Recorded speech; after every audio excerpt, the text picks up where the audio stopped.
Numa sexta-feira de 2005, por volta das 9 da noite, uma senhora de mais ou menos 25 anos de idade deu entrada em um hospital da cidade toda ensanguentada, com várias marcas roxas, cortes por todo o corpo e sem nenhum documento de identificação. Depois de várias horas de tratamento e exames, a polícia foi chamada para que pudessem descobrir a identidade da senhora e o responsável de tamanha atrocidade. "Você pode me dizer qual é o teu nome?" perguntou o experiente detetive Souza, sentado ao lado da cama da frágil paciente.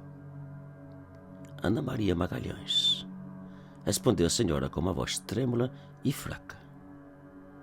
"Ana Maria, o que aconteceu?" perguntou o detetive. "Não sei." "Não sabe ou não quer dizer?" "Não sei." "Onde foi que aconteceu? Na rua ou em casa?" Ana pensou por alguns segundos e disse: "Acho que foi em casa." "O teu esposo? Namorado? Ou quem foi?" "Não lembro." "Quando aconteceu, Ana? Ontem? Hoje? Quando?" "Não consigo lembrar." "Ana Maria, onde você mora? Qual é o teu endereço?" Ana Maria pensou por uns segundos e disse: "Não sei. Só sei que é uma casa branca com uma enorme varanda na frente." "Você sabe em que rua ou bairro?" "Vila Mariana ou Vila Maria. Não consigo lembrar." "Ana Maria, tenta lembrar se você é casada ou solteira." Ana Maria parou mais uma vez e, depois de pensar por alguns segundos, respondeu: "Casada." "Qual é o nome do teu esposo?" "Desculpa, não consigo lembrar." Respondeu Ana Maria, quase chorando. "Não chore, Ana. Tudo vai ficar bem. Nós vamos descobrir quem você é, onde vive e quem te machucou," disse o detetive, levantando e prometendo voltar mais tarde ou no dia seguinte pela manhã. Ao chegar na delegacia, o detetive Souza digitou Ana Maria Magalhães no computador e esperou. Na Vila Mariana existiam 3 senhoras, 2 idosas e uma outra de 35 anos que não parecia em nada com a senhora hospitalizada. Na Vila Maria não existia nenhuma senhora com o mesmo nome. A única e última havia falecido 28 anos atrás. Depois de anotar o endereço de cada uma das senhoras, o detetive Souza desligou o computador e deu o dia por encerrado. No dia seguinte, o detetive resolveu checar cada um dos endereços antes de ir para o hospital. As 2 idosas ainda viviam no mesmo endereço.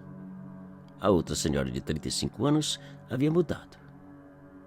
Nenhuma das casas era branca ou possuía varanda. Na Vila Maria, a história foi diferente. Para surpresa do detetive, a casa da senhora falecida era branca e possuía uma enorme varanda. Porém, segundo o casal dono da casa, eles haviam comprado a residência 30 anos atrás, depois do falecimento da proprietária chamada Ana Maria Magalhães. Sem acreditar na estranha coincidência, o detetive tirou uma foto da casa com seu celular e foi até o hospital visitar a senhora. A situação de Ana Maria estava cada vez pior. Segundo os médicos, desde que foi internada, as manchas e os cortes inexplicavelmente pareciam mais vivos e fortes, como se o tratamento e os remédios não fizessem o menor efeito. Ao ver a fotografia da residência, Ana Maria apenas teve forças de mover a cabeça, afirmando que aquela era sua casa. Logo em seguida, desmaiou e foi levada às carreiras para a UTI. Poucas horas depois, o detetive Souza sentou frente ao seu computador, decidido a descobrir tudo a respeito da Casa Branca, dos antigos e principalmente dos novos moradores, que acreditava terem alguma coisa a ver com a situação da paciente Ana Maria. Porém, o único que ele descobriu a respeito do casal que vivia na residência é que tinha 2 filhos casados e que viviam em uma outra cidade. Quanto aos antigos moradores, não foi possível encontrar nada no computador. por tratar de uma pessoa falecida décadas atrás, tudo a respeito da família estava guardado nos velhos arquivos no subsolo do edifício. O detetive Souza passou quase toda a noite revirando cada caixa, cada documento de 30 ou mais anos atrás, até finalmente encontrar o que buscava. O detetive abriu a pasta, leu e releu o caso sem poder acreditar no que lia.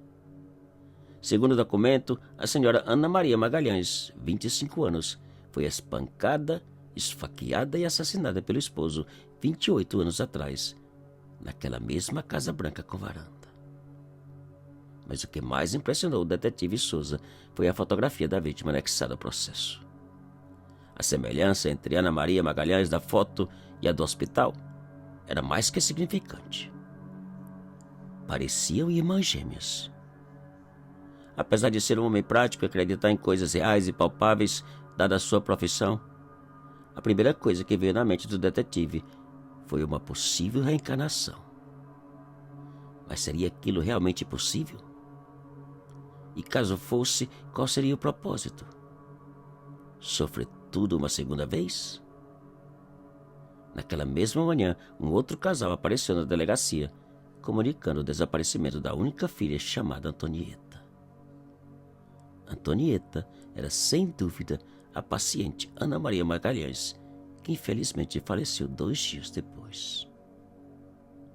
Até os dias de hoje, o caso de Antonieta continua um mistério. Uma incógnita sem explicação ou solução.